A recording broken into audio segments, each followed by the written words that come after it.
السلام علیکم ورحمۃ اللہ، میں ہوں شمس تبریز قاسمی اور آپ دیکھ رہے ہیں ملت ٹائمز۔ اقوام متحدہ کی جنرل اسمبلی کا اجلاس آج 27 ستمبر کو مکمل ہو گیا ہے۔ ہر سال یہ اجلاس ہوتا ہے جس میں دنیا بھر کے سربراہان مملکت آتے ہیں، اپنے ملک کے مسائل پر تذکرہ کرتے ہیں، پڑوسیوں کے ساتھ مسائل پر تذکرہ کرتے ہیں، دنیا بھر کے ایشوز پر گفتگو کرتے ہیں۔ اس سال یعنی 2021 میں یہ اجلاس 14 ستمبر سے شروع ہوا اور 27 ستمبر تک جاری رہا۔ اس یعنی یہ 76واں اجلاس تھا اقوام متحدہ کی جنرل اسمبلی کا، جس کا صدر بنایا گیا مالدیپ کے صدر عبداللہ شاہد کو۔ تمام لوگوں نے اپنی اسپیچ میں انہیں مبارکباد پیش کی، اس کے بعد اپنے مسائل کا، اپنے پڑوسیوں کے ساتھ ہوئے مسائل کا تذکرہ کیا۔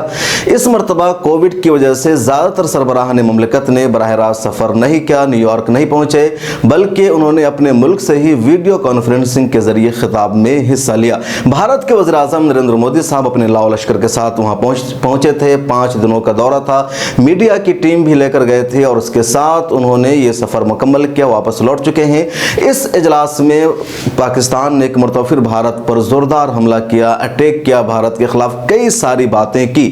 توقع تھی کہ بھارت کے وزیر اعظم نریندر مودی بھی اسی انداز میں جواب دیں گے، لیکن ایسا کچھ نہیں ہوا، جس کی کمی محسوس کی جا رہی ہے۔ البتہ بھارت کی خارجہ فرسٹ سیکریٹری جو اقوام متحدہ میں ہے، سنیہا یادو نے، انہوں نے پاکستان کو سخت اور منہ توڑ جواب دیا۔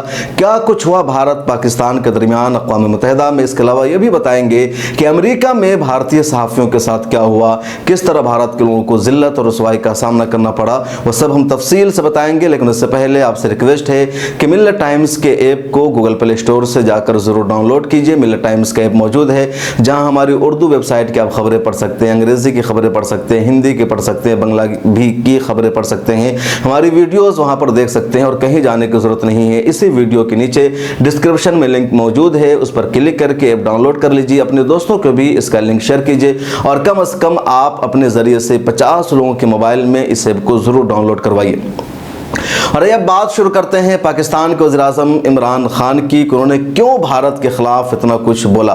پاکستان کے وزیر اعظم عمران خان نے اپنی تقریر میں اسلاموفوبیا کا ذکر کیا اور کہا کہ 9/11 کے بعد دنیا بھر میں اسلاموفوبیا بڑھنے لگا ہے، جس کو روکنے کی ضرورت ہے۔ اور اس کے بعد وہ بھارت پر آ گئے اور کہا بھارت میں مسلمانوں کا قتل کیا جا رہا ہے، بھارت کے شدت پسند ہندو یہاں کے 20 کروڑ مسلمانوں کو ملک سے بھگانا چاہتے ہیں، ملک سے مٹانا چاہتے ہیں۔ انہوں نے RSS کا نام لیا، بار بار RSS کا تذکرہ کیا اور کہا جو آئیڈیالوجی ہے، جو ذہنیت ہے، مسلمانوں کو وہاں قتل کر رہی ہے، مسلمانوں کی مسجدوں کو توڑا جا رہا ہے، گائے کے نام پر مسلمانوں کو مارا جا رہا ہے۔ آپ سنیے کیا کچھ کہا عمران خان نے اقوام متحدہ کی جنرل اسمبلی میں ویڈیو کانفرنسنگ کے ذریعے خطاب کرتے ہوئے۔ جناب صدر، اسلاموفوبیا ایک اور ایسا خوفناک رجحان ہے جس کا ہم سب کو مل کر مقابلہ کرنا ہے۔ 9/11 کے دہشت گردی کے حملے کے بعد سے کچھ حلقوں کی جانب سے دہشت گردی کو اسلام سے جوڑا جاتا رہا ہے۔ اس سے دائیں بازو کے خوفناک اور پرتشدد قومیت پرستی کے رجحانات میں اضافہ ہوا، جس کے سبب انتہا پسند اور دہشت گرد گروہ مسلمانوں کو نشانہ بنا رہے ہیں۔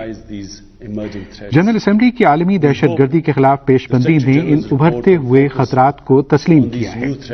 ہمیں امید ہے کہ سیکرٹری جنرل کی رپورٹ ان اسلام مخالف رجحانات اور دائیں بازو کے انتہا پسندوں کی جانب سے پیدا کردہ دہشت گردی کے نئے خطرات کا احاطہ کرے گی۔ میں سیکرٹری جنرل سے اپیل کرتا ہوں کہ وہ اسلاموفوبیا کا تدارک کرنے کے لیے بین الاقوامی مکالمہ شروع کروائیں۔ ساتھ ہی ہمیں بین المذاہب ہم آہنگی کے فروغ کے لیے متوازی کوششیں جاری رکھنی چاہیے۔ جناب صدر، اس وقت اسلاموفوبیا کی سب سے خوفناک اور بھیانک شکل بھارت میں پنجے گاڑے ہوئے ہے۔ فاشسٹ RSS BJP حکومت کی جانب سے پھیلائے گئے نفرت سے بھرے ہندوتوا نظریات نے بھارت میں بسنے والے 20 کروڑ سے زائد مسلمانوں کے خلاف خوف اور تشدد کی ایک لہر جاری کر رکھی ہے۔ گو ماتا کے جیالوں نے جتھوں کی صورت میں مسلمانوں کے قتل عام کا سلسلہ جاری رکھا ہوا ہے۔ وقفے وقفے سے منظم قتل و غارت کا یہ سلسلہ جاری ہے، جیسا کہ نئی دلی میں گزشتہ برس ہوا۔ شہریت کے امتیازی قوانین جن کا مقصد بھارت کو مسلمانوں سے پاک کرنا ہے اور بھارت بھر میں مساجد کو شہید کرنے کی مہم اور اس کی اسلامی تاریخ اور ورثے کو مٹانے کی کوششیں جاری ہیں۔ نئی دلی نے ایک ایسے راستے کا انتخاب کیا ہے جسے وہ بدقسمتی سے جموں کشمیر کے قضیے کا حتمی حل قرار دیتا ہے۔